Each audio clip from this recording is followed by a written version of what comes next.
자, 고전, 감상, 도전. 오늘은 3위인곡 시작할게요. 이제 가사편으로 넘어왔습니다. 시조를 읽고 익힌 감을 바탕으로 이제 가사도 조금만 길지만 확장할 수 있으면 돼. 가사를 공부할 때 가장 중요한 거는 현대어풀이를 읽어놓고 그 다음에 다음과 같은 제목을 봤을 때 빠르게 반응할 수 있는 세 줄로 기억을 해두는 거예요. 3인곡이라는 거는 주제는 연군이에요. 임금님 사랑해요 라고 하는 주제지만 화자는 여성 화자입니다. 그래서 시험 문제에 나온다면은 여성 화자임을 드러내는 소재를 찾는 게 나오겠죠. 그쵸?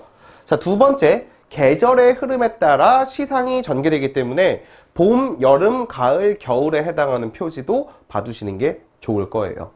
아시겠죠? 그래서 총 이렇게 세 가지로 한번 읽어보겠습니다. 주제는 연군, 화자는 여자, 그리고 마지막 봄, 여름, 가을, 겨울이 나오겠다. 자, 이게 초장부예요. 조금 긴데 서사죠, 서사. 자, 중요한 것만 줄치면서 넘어갈게요. 이 몸이 생겨날 때 님을 따라 생겨나니 한평생의 연분이며 하늘이 모를 것인가, 하늘도 알고 있는 한평생의 연분이다. 두 줄 이야기하면 천생연분이다. 나의 존재는 님 때문에 생겨난 존재라고 이야기해. 내가 젊어있고 님이 나를 사랑하시니 이 마음, 이 사랑 견줄 데가 전혀 없구나 라고 이야기를 해요. 지금 부러울 게 하나도 없는 상태죠, 현재. 평생에 원하는 거는 함께 살자고 하였는데 늙어서 무슨 일로 외따롭게 구고 그리워하는가 라고 하면서 여기서 지금 현재 라는 걸 알 수 있고 여기에서는 거라는 걸 알 수 있죠. 두 개의 요소가 대립되고 있습니다. 그쵸? 엊그저께 님을 모시고 광안전에 올라갔더니 역시 이것도 과거. 그 사이에 어찌하여 인간 세상에 내려옵니까? 현재. 중요한 단어는 광한전. 화자의 신분을 알 수 있는 단어입니다. 자, 광환전이라는 말은 써두세요. 백옥루와 같은 존재고 이 두 개는 누가 사는 곳? 옥황상제가 사는 곳이다 라는 거예요. 자, 그래서 화자는 옥황상제와 함께 살고 있는 여자인 선녀였는데 뭐를 짓고? 죄를 짓고 어떻게 된 거예요? 죄를 짓고 인간 세상으로 내려오게 된다라는 이러한 뭐가 쓰이고 있어요? 이러한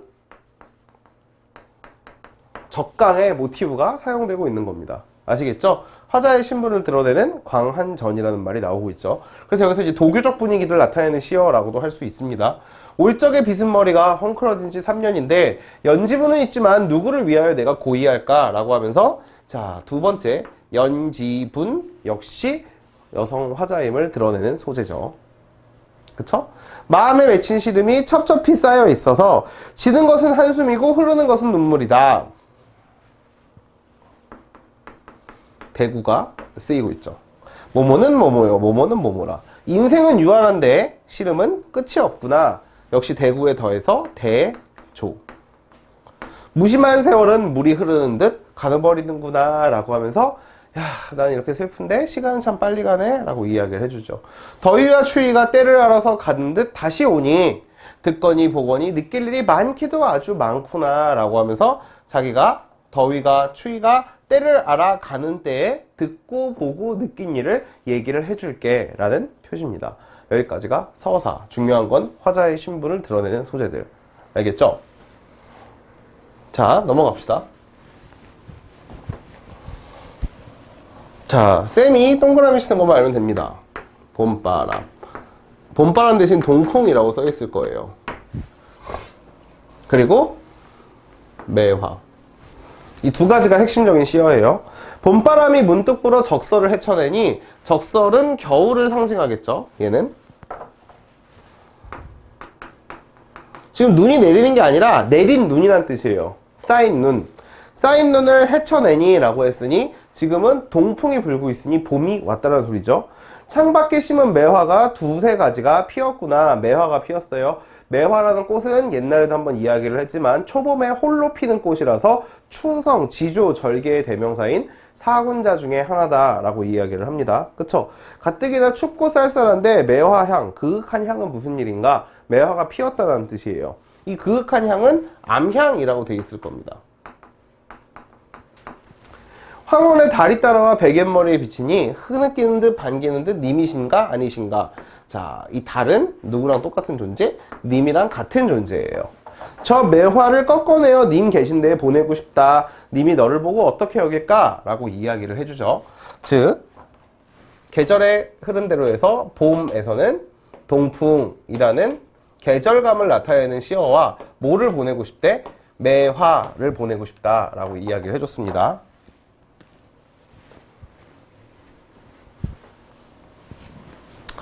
자, 꽃이 지고 새잎이 나서 녹음이 깔렸는데 중요한 시어죠. 봄이 갔습니다. 꽃이 졌으니까 봄이 간 거고 녹음이 깔렸다 라고 해서 이제 여름이 오게 된 거예요.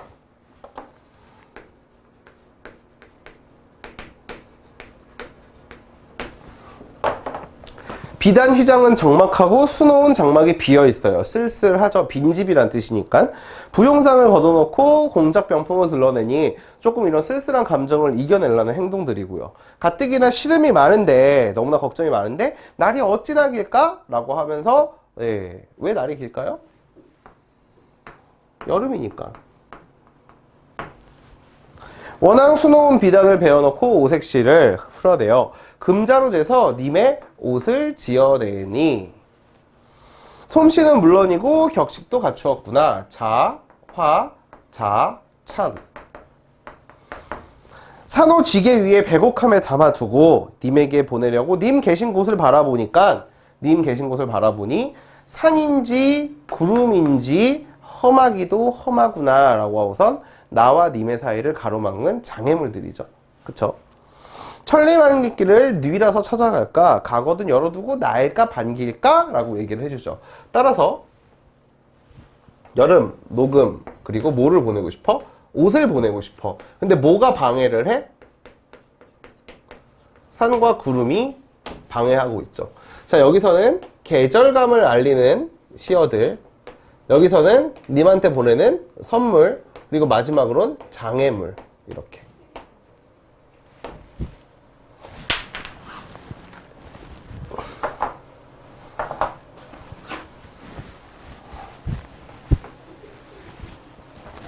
하룻밤 서리 기운에 기러기가 울면서 지나갔어요. 높은 누각에 혼자 올라 수정염을 거두니 동산에 달이 뜨고.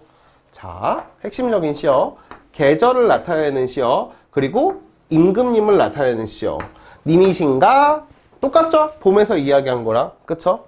자, 그래서 가을에서는 뭐가 떴어요? 그쵸? 설이. 중요하죠? 뭐를 보내고 싶어?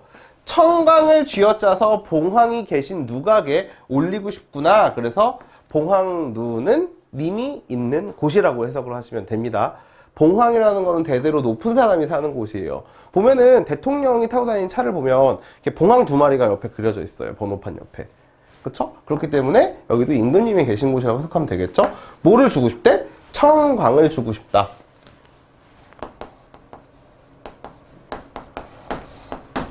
청광을 누각 위에 걸어두고 온 세상을 다 비추어라 라고 하면서 아주 어두운 골짜기까지 만들어라 라고 하고 있으니 이 임금님이 뭐를 베풀기를 바라는 마음? 착한 정치를 펼쳤으면 좋겠다라는 마음을 드러내고 있죠. 그쵸? 자, 이제 본사 네 번째 거 볼게요. 마지막이에요. 천지가 닫히고 막혀 백설이 한빛인데 라고 해서 계절감을 나타내는 시어 나왔죠? 백설. 겨울은 백설. 이제 선물을 찾으면 되겠지. 사람은 물론 나는 새도 그쳐있다. 소상강 남쪽의 추위가 이렇거늘 이라고 하면서 지금 자기 화자의 현재 상황을 이야기를 해주죠. 옥루 높은 곳이야 더욱 말해 무엇하리. 그러면서 님이 있는 장소죠. 옥루, 백옥루란 뜻이에요. 그쵸? 양춘을 붙여내어 님 계신데 쏘이고 싶구나. 양춘. 님한테 보내고 싶다. 초가 처마에 비친 해를 옥로에 올리고 싶다. 라고 해서 여기서는 양춘, 해. 홍상을 여미어 있고 푸른 소매를 반만 걷어 저물녘 대나무에 기대어 서서 생각이 많기도 하구나 라고 하면서 지금 님을 보고 싶어하는 마음이 극대화되고 있죠. 짧은 해가 인해지고, 왜 짧아요? 아까랑은 다르게 여름은 길다 그랬는데 여기는 짧다 그랬으니까, 아 이거 여름이 아니지, 겨울이죠. 그쵸? 겨울이기 때문에 그래요. 청등을 걸어둔 곁에 던공후 넣어두고 꿈에서나 님을 보려고 기대어 앉아있으니 원한 금침이 차기도 차구나. 이 밤 언제 셀고 그러면서 잠을 이루지 못하고 있죠. 오케이? 이해됐죠? 자, 하루도 12때고 한 달도 30날이다. 잠시라도 생각하고 싶지. 잠시라도 생각을 안 해서 이 시름을 잊고자 하는데 마음이 맺혀있어 뼛속까지 사무쳤다. 그러니까 잊을 수가 없는 거예요. 그쵸? 자, 편작이 10명이나 온들 이 병을 어떻게 할까? 그래서 아무 소용이 없다. 이 사람은 명의를 이야기를 하는 거예요. 이름이 난 의사, 명의. 알겠죠? 와, 감탄사 나왔죠? 내 병은 님의 탓이다. 차라리 죽어서 뭐가 되고 싶다? 범나비가 되고 싶다. 왜 범나비가 되면은 이렇게 할 수 있으니까, 님한테 다가갈 수 있으니까 이라고 이야기를 하면서 지금 1년 내내 님 생각으로 되게 슬프고, 그래서 어떻게 하고 싶대요? 죽고 싶다. 이렇게 하고 끝나고 있는 거예요. 그쵸? 별 내용은 없습니다. 자, 그래서 요런 정도로만 머릿속에 기억을 해두면 좋을 것 같아요. 넘깁시다. 자, 여기까지가 이제 3인곡이고, 3인곡 다음에 송미인곡. 굉장히 중요한 두 작품이에요. 느낌이 비슷하기 때문에 3인곡이랑 송미인곡은 항상 같이 공부하는 버릇이 중요합니다. 네, 수고 많았습니다. 고전, 감상, 도전, 송미인곡 편이에요, 이번에는. 역시 이것도 빠르고 중요한 것만 짚으면서 갈 테니까 잘 따라오시기 바랍니다. 송민곡에서 세 가지 기억해야 될 거는 연궁가사고 여성화자입니다. 시상의 전개 방식이 3인곡이랑 비슷해. 똑같아요, 여기까지는. 3인곡에서는 계절의 흐름이 나왔다면 여기선 공간의 이동이랑 정말로 중요한, 여러분들은 이제 고전에서 요게 나오면은 무조건 시험에 나오기 때문에 반드시 특징을 알아놔야 돼요. 대화가 삽입되어 있다는 점이에요. 알겠죠? 대화가 삽입되어 있다 라고 해가지고 송민곡은 어디가 이제 대화인가를 꼭 기억을 해두셔야 돼요. 알겠습니까? 자, 한번 봅시다. 자, 노란색이 다른 사람이 이야기하는 거야. 저기 가는 저각시 본 듯도 하네. 천상의 백옥경을, 아까 똑같아요. 광한루, 백옥경, 또 뭐 있었더라? 광한루, 백옥경, 옥루, 이런 거 다 똑같은 거야. 천상의 백옥경을 어찌하여 이별하고 해가 다 져서 저문 날에 누구를 만나러 가냐? 라고 보면서 너 어디서 본 적 있는데? 원래 여기 안 살았잖아. 너 원래 백옥루에 살았잖아. 라고 하면서 어쩌다가 일로 이사 왔어? 라고 이야기를 하는 거죠. 누구 만나러 가? 다 저물어서. 요즘에야 약속이 저녁에 있지만 옛날에 저녁에 집에 가야죠. 밖에 거리가 깜깜한데. 그치? 자, 이제 이 부분부터 시작이죠. 아, 너구나. 내 이야기 좀 들어볼래? 라고 이야기해. 내 모습, 내 태도가 님께서 사랑함직한가마는 나를 보고 너로구나 하고 사랑하시기에 과거죠. 과거예요. 나도 님을 믿어가지고 딴 생각이 전혀 없었다. 근데 응석과 아양을 부리며 지나치게 굴었던지 옛날과는 달라진 것 같네 라고 하면서 이제 점점 님의 태도가 너로구나에서 달라지고 있죠. 이렇게. 그쵸? 누워서 생각하고 일어나 앉아 헤아려 보니 내 죄가 너무나 많어. 하늘을 원망할 수도 없고 사람을 탓할 수도 없어. 다 보니까 이게 다 뭐야? 조물주의 탓이야. 이거는 운명이랑 똑같은 뜻이에요. 얘는 신이고 달라요. 하늘이랑 조물주는 다른 존재예요. 알겠죠? 하늘은 약간 관리자 같은 느낌이에요. 오케이? 근데 조물주는 맨 처음에 만들어진 운명을 얘기를 하는 거니까 동양 철학에서는 두 개가 다른 내용입니다. 알겠죠? 그러니까 내가 지금 하느님한테 이걸 하소연할 수도 없고 내 몸 자체가 이렇게 태어났어 라고 하는 자신의 운명을 탓하는 운명론적 태도가 나와 있다라는 게 여기에서 나오는 구절이에요. 알겠죠? 사실 이 파트는 잘 안 나와요. 별로 그렇게 중요도가 높은 파트가 아니라서. 자, 그렇게 생각하지 마. 이것만 대사예요, 이것만. 자, 그 다음, 마음에 맺힌 것이 있다. 내가 잘못한 게 있는 것 같아. 옛날 내가 님을 모시고 님의를 내가 아는데, 이게 뭐예요? 님은 너무나 연약해. 연약하기 때문에 편한 날이 별로 없었어. 봄 추위와 여름 더위는 어떻게 지내며 가을과 겨울은 누가 모실까? 라고 지금 이렇게 걱정하고 있는 거야. 자리 쪼반 아침 저녁 진지는 예전과 같이 먹는가? 기나긴 밤에 잠은 어떻게 주무시지? 그러면서 전부 다 뭐예요? 전부 다 이 마음에 맺힌 것은 임 걱정이다. 알겠죠? 님은 연약해요. 그리고 어떻게 돼요? 이제 밥은 잘 먹을까? 이런 거예요. 잠은 잘 잘까? 얘 약한 애인데? 이렇게 얘기를 하는 거죠. 자, 이제 시작입니다. 본사. 아까 여기서부터 본사예요. 여기서부터. 자, 이제 두 번째 보세요. 이제 그래서 어떻게 해? 님이 계신 곳의 소식을 알고 싶어서 오늘도 거의 다 저물었어. 내일은 사람이 올까? 이 사람은 소식을 전해줄 사람이죠. 내 마음을 둘 곳이 없어서 어디로 가자는 말이냐? 그러면서 노란색으로 땅땅 해놓은 게 바로 공간이 이동하는 겁니다. 자, 이 화자는 님 걱정이 너무 심해가지고 님을 보고 싶어서 님의 소식을 알고 싶어가지고 산에 올라갔더니 누가 방해를 해요? 구름과 안개가 방해를 하고 있죠. 그쵸? 이게 전편이 3인곡에서는 님 계신 곳을 바라보니까 산과 구름이 방해를 했거든요. 이번엔 아니야. 이번에는 산에 가봤더니 누가 방해하는 거야? 구름과 안개가 방해를 하고 있다, 이 말입니다. 그쵸? 산천이 어두우니 해와 달은 어떻게 바라보며 눈앞에 가까운 곳도 모르겠는데 천리나 되는 먼 곳, 이게 누가 있는 곳? 이미 계신 곳이죠. 바라볼 수 있으랴 바라볼 수 없대요. 서리법이에요. 그쵸? 차라리 그래서 어디로 가요? 물가로 가게 됩니다. 차라리 물가에 가서 백길이나 보려고 했더니 바람과 물결이 어수선하게 되었다라고 해서 바람도 심하게 불고 물결도 심하게 불고 라고 돼 있어요.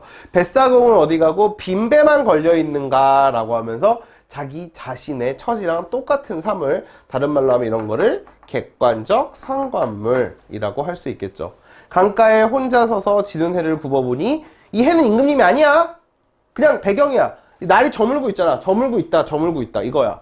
님 계신 곳의 소식이 더욱 아득하구나 라고 하면서 산이랑 물가를 갔더니 이번엔 누가 방해를 했어? 물결과 바람이 방해를 했죠. 그래서 마치 누가 자기 같다는 거야? 빈배가 자기 같다는 거예요. 님이 떠난 모습이 자기밖에 없다라고 얘기를 하는 거죠. 자, 그래서 이제 어디로 와요? 초가집, 자기가 원래 살던 공간으로 돌아오죠. 초가집 찬 잠자리에 한밤중에 돌아오니 벽 가운데 걸려있는 등불은 누구를 위하여 밝아 있을까? 벽 가운데 걸려있는 그 누구를 밝았는가? 이거 왜 두 번 들어왔죠? 헐, 이거 두 번이야. 왜 반복됐지? 자, 어쨌든 빼고 생각하세요. 필요 없어요. 산을 오르내리며 여기저기를 헤매며 시름없이 오락가락하니 정성이 지극하여 꿈에 님을 보러 갔습니다. 이제 초가집에서 님이 없죠? 쓸쓸해요. 꿈. 참고로 여기서 이제 등불은 객관적 상관물이에요. 얘도 배랑 등불 알아두셔야 됩니다. 꿈에 님을 봤더니 옷과 같이 곱던 님의 모습이 반 넘게 늙었구나. 그러면서 이 님이 너무 늙었어요. 안 본 사이에. 님도 자기를 보고 싶어서 마음속에 품은 생각을 아뢰려고 해왔더니 눈물이 나서 말을 못해요. 지금 정을 못 다물어서 목마저 매니 방정 맞은 닭의 울음소리에 잠은 어찌 깨었는가. 그러면서 닭의 울음소리도 역시 나쁜 표현이 되겠죠. 왜? 만났던 나와 님과 나의 만남을 방해하는 존재이기 때문에 이렇게 장애물들을 깔쌈하게 정리해 줄 수 있죠. 오케이? 끝. 아, 헛된 일이구나. 감탄사 또 썼어. 감탄사. 결사가 시작된다는 뜻이에요. 아, 헛된 일이구나. 님이 어디 갔는가. 꿈결에 일어나 앉아 창을 열고 바라보니 가엾은 그림자만 나를 따른다. 차라리 죽어서 뭐하고 싶어? 달이나 되고 싶다. 그러면은 님이 계신 창 안을 비출 수 있으니까 이라고 이야기하죠. 전편 3인곡에서는 뭐가 되고 싶다 그랬어요? 범나비가 되고 싶다 그랬죠? 범나비가 되고 싶다 그랬는데 지금은 뭐가 되고 싶어? 달이 되고 싶다 그러고 있습니다. 각신인 달 말고 비나 비춰주세요 라고 하면서 이제 끝나네요. 그러니까 뭐라 그래요 상대방이? 범나비, 달보다 더 강한 존재인 구준비나 되래요. 자, 요건 잠깐만 이야기를 할게. 왜 그러냐면 달은 뜬지 안 뜬지 몰라요. 그리고 나비가 이게 벌레니까 도망가잖아요. 사실 안 그래요? 뭐 아무튼 별로 좋은 존재가 아니지만 비는 우리를 맞출 수도 있고 직접 닿을 수도 있고 비가 내리면 아, 비 오네 라고 인식할 수도 있죠. 그렇기 때문에 얘가 훨씬 더 강한, 그치? 좀 더 적극적인 마음을 드러내는 소재입니다. 알겠죠? 그래서 송민곡에서는 굉장히 우리말 표현이 아름답고 또 뭐 소미, 상미, 광동 중에서도 가장 이제 두드러지는 작품이에요. 우리말의 묘미가. 자, 그래서 여기서는 서사에서는 계속 대화로 주고받고 하죠. 그러다가 이제 본사에서는 쫙 자기 사연을 풀어내면서 내가 오늘 이렇게 돌아다녔는데도 님을 못 봤어 라고 하면서 뭐 잠까지 잘라 그랬는데 아, 닭이 방해를 해 라고 얘기를 하는 거야. 그래서 굉장히 지금 푸념을 하고 있는 거고, 그래서 구준비나 되라고 마지막에 똑같죠. 죽은 다음에 님을 만날 수고 싶다 라고 하는 요 파트가 이어지게 되는 거예요. 그래서 이게 이제 송민곡의 뭐 대략적인 해설이고, 사실 요 정도로만 알고 있으면 됩니다. 이 뭐 되게 내신처럼 막 하나 다 보면 안 돼. 의미가 없어. 알겠죠? 요것만 기억합시다. 고전, 감상, 도전, 견해요. 바로 들어갈게요. 견해도 세 가지 기억해야 되는 거는 연군 계열의 연시조입니다. 연시조라는 거는 전체가 수가 연결되어 있다고 보면 돼요. 알겠죠? 수능의 트렌드가 연시조이기 때문에 연시조 작품들을 꼭 기억을 해주셔야 됩니다. 가사 아니면 연시조가 나와요, 대부분. 자연물이 굉장히 중요해요, 이 시에서는. 오케이? 여기 자연물들 제가 중요한 거 동그라미 쳐놓고 갈 겁니다. 그리고 마지막으로 해석이 어려운 작품이기 때문에 현대어풀이가 매우 중요하다라고 할 수 있죠. 자, 시작합시다. 슬프나 즐거우나 옳다 하나 그르다 하나 내 몸에 할 일만 하고 닦을기만 하겠다라고 이야기를 해요. 나는 슬프나 즐거우나 옳다 하나 그르다 하나 그냥 내 몸만 할 일만 하고 끝낼게 라고 얘기를 하네. 그 밖에 다른 일을 생각하니 근심할 필요가 있겠는가 라고 하면서 지금 보세요. 긍정적인 시어와 부정적인 시어. 남들이 뭐라고 하나 나는 내 할 일만 하고 닦을 뿐만 닦을게. 그 밖에 다른 일은 내 할 일 말고 다른 일들, 기타 일들은 아무것도 안 하겠다 라고 하는 굉장히 고집스러운 태도를 볼 수가 있죠. 그쵸? 내일이 망령된 줄 나라고 모를까? 내가 이렇게 어리석은 것도 님 때문이다. 잘 봐봐. 그러니까 여기서 내일은 망령됐고 구리고 막 멍청하고 이래도 다 누구 때문이야? 님을 위한 탓이에요. 따라서 이 일은 긍정적인 시어가 되는 겁니다. 알겠죠? 내가 이렇게 어리석게 행동한 것도 다 누구 때문이야? 너를 생각해서 그런 거야. 나도 알아, 내가 멍청하게 행동한 거. 하지만 내가 당신을 위해서야 라고 이야기하기 때문에 요거를 좋은 걸로 해석을 해주셔야 돼요. 아무리 일러도 님이 헤아리세요 라고 하면서 나쁜 놈들이죠. 이 이른다라는 거는 모함한다 정도로 해석을 하면 좋을 것 같아요. 오케이? 알겠죠?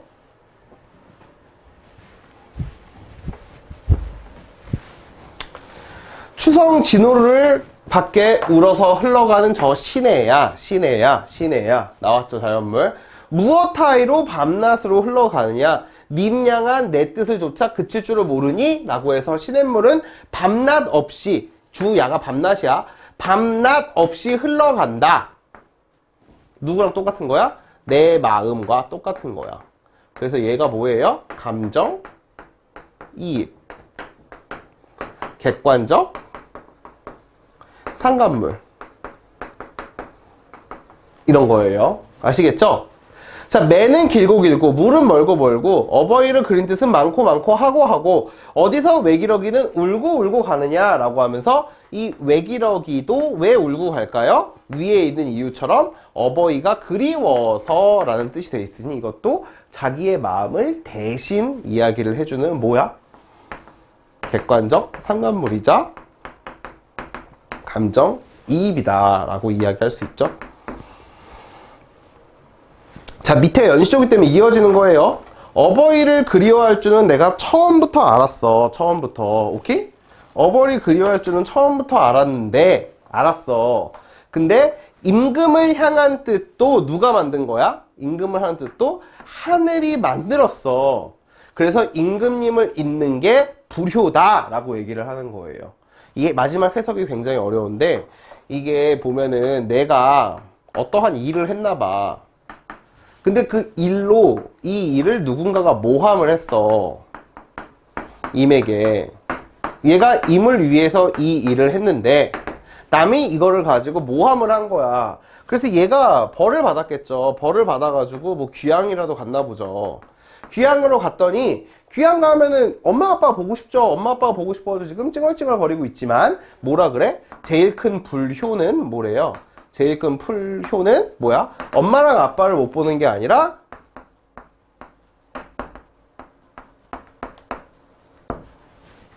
임금님을 섬기는 게 더 중요하다라고 이야기를 하는 거예요. 유교에서 이야기하는 충보다 효가 더 큰 케이스다라고 얘기를 해요. 근데 임금님을 잊으면 불효이기 때문에 다시 처음으로 돌아와서 나는 할 일만 하겠다라고 얘기를 하는 거야. 그래서 후회나 그런 것들이 없죠. 완전 상남자. 윤선도의 견회요라는 연시조였어요. 여기서도 여러 가지가 나오기 때문에 엄마랑 아빠가 보고 싶다라는 말도 하고, 엄마랑 아빠랑 보고 싶은 이유는 다른 게 아니라 떨어져 있으니까. 그치? 근데 그걸 후회하진 않아요. 후회하진 않아. 왜? 내가 만약에 그 말을 안 하고 있었으면 더 큰 불효였어. 임금님을 잊어버린 거니까. 그래서 나는 어떻게? 이만큼 강직하다라는 말로 끝냈다라고 보면 될 것 같아요. 네, 이게 견해요 빠른 정리입니다. 네, 고생했습니다.